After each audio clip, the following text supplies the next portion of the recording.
everybody, my name's Ben. I'm Sam. And we just started this channel, Counterfeit Christianity. It's our first video. Yeah, very first video. And so give us a break. We're trying to do this and we're a bit crap at it. But yeah, we'll get better, I'm sure. But we're actually in Brisbane, Australia. And it's coming towards the end of summer, but it's still really hot. So Peak summer. yeah, it's hot as. We started this channel because we're pretty sick of what the traditional religious church has been doing to the world. We believe it has a lot of impact on this world, and we're extremely angry. I'm very angry, and we want to make a few points today and share our opinions with you about what we think about that. But yeah, that's basically what the idea of this channel is. Talk about lots of different aspects of church we life. both sort of grew up in church. Yeah. You know, I left church when I was 18, when I realized that my non-church friends were nicer people, more generous, kinder people than the people at church who, frankly, were vipers. You know, Jesus came to earth and said something similar about the religious people of his time, but he called them Pharisees. I don't see much difference between modern Christians and Pharisees, personally. Yeah, I don't see much either. You know? It's pretty obvious that they've sort of stepped back into that role of being a Pharisee, and sometimes even worse. What do you call them? The synagogue of Satan. Well, Yeah. It's true again today. The institutionalized religion that's called Christianity, it doesn't reflect Jesus's bride. It doesn't reflect, the church that it should be.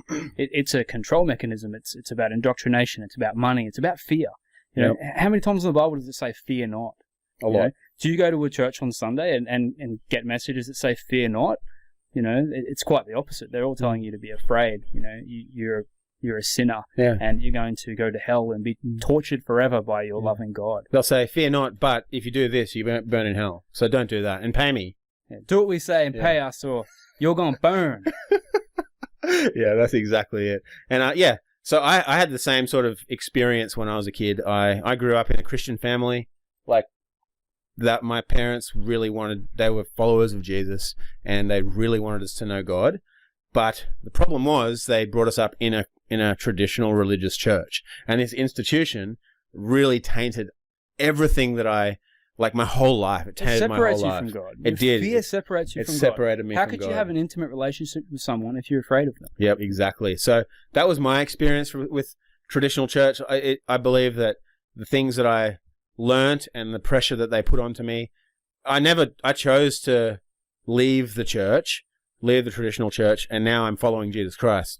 I follow Jesus because he's alive. But it really took me, I would say, over 30 years to get my head around all of the lies, all of the things that they have said, all of these little beliefs that they told you to believe about God. That indoctrination still, even when you understand it, you still sort of have to battle for control. It still catches you. You know, that's what it's about. You know, as a man thinks, so he is. Yep. If someone can control your mind, then you live in a prison. Yep.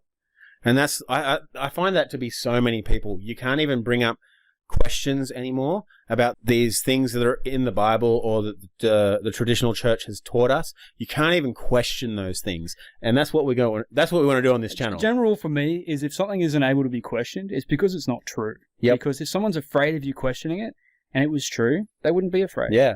Any topic that you're not allowed to discuss, always look at that as something you need to look further into. Yep.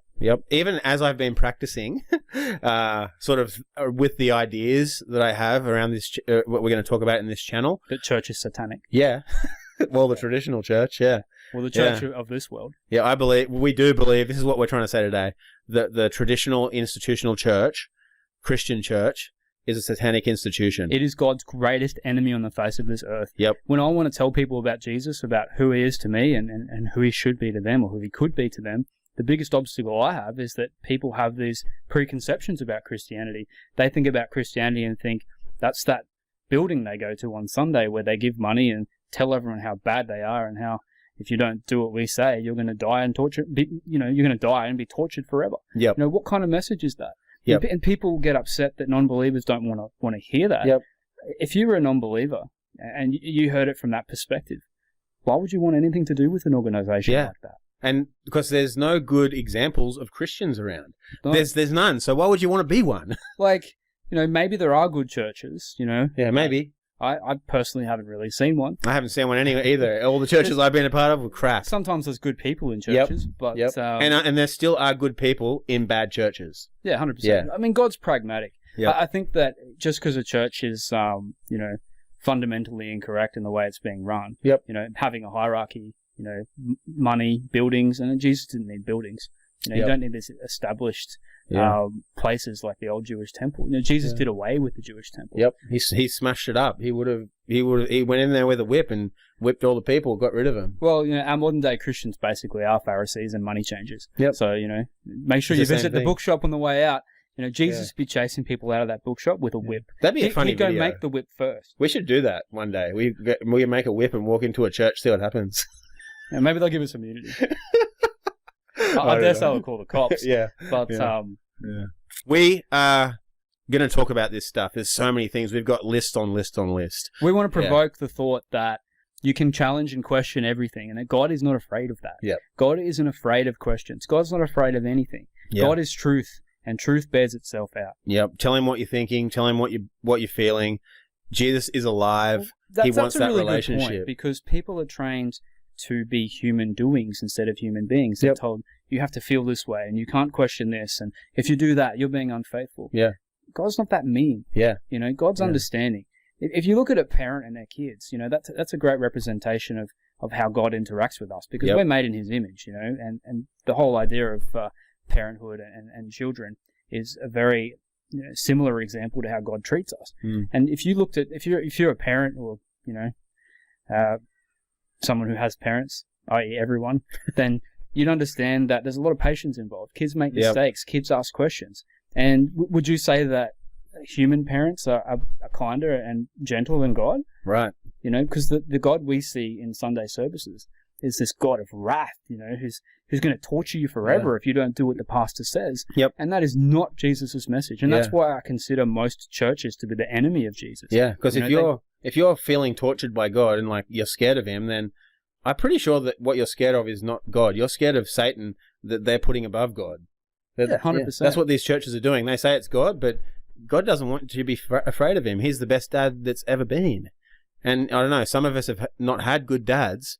Some of us have had amazing dads, so we may not have experienced what a good dad is. So that's another reason that abusive parents, abusive churches, that's the broken world we live in. Yep.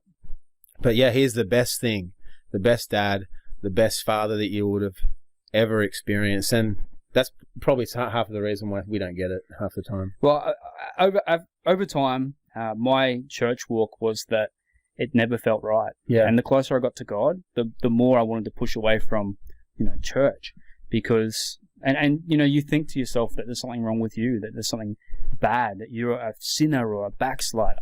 But the truth is that people who've decided that they no longer want to be part of that social hierarchy of church, and they don't care about being popular, they're more likely they can call them backsliders, but they're more likely to tell the truth about what they've seen, because they've got nothing to lose at that point. Yep. And that's why a lot of people's opinions when they leave church are dismissed. That's how they dismiss them. Oh, that person, they're just a sinner. How often have you heard that? Mm-hmm. Someone leaves the church. Everyone says that. Then if all you of a sudden, they're a backslider. Oh yeah, he's just, don't listen to him. He doesn't have valid concerns. He's a sinner. Yeah. So that's the church is a big part of it. The traditional institutional church. We're also going to talk about what Jesus' church is and what he designed it to be, but not today. So I just want to restate one more time. Like, we are followers of Jesus, and we want you to be able to meet Jesus, not get stuck somewhere in the middle by whatever it is. Yeah. You shouldn't be afraid. Yep. Jesus said, fear not. Yeah. And he wants you to be free. That's the goal for this life. We're not doing all of this fighting to be good and never sin so that we can go to heaven. We're fighting so that we can be free in this life, so that you can know Jesus for this life and be free right now. Right? Absolutely. All right. See you later.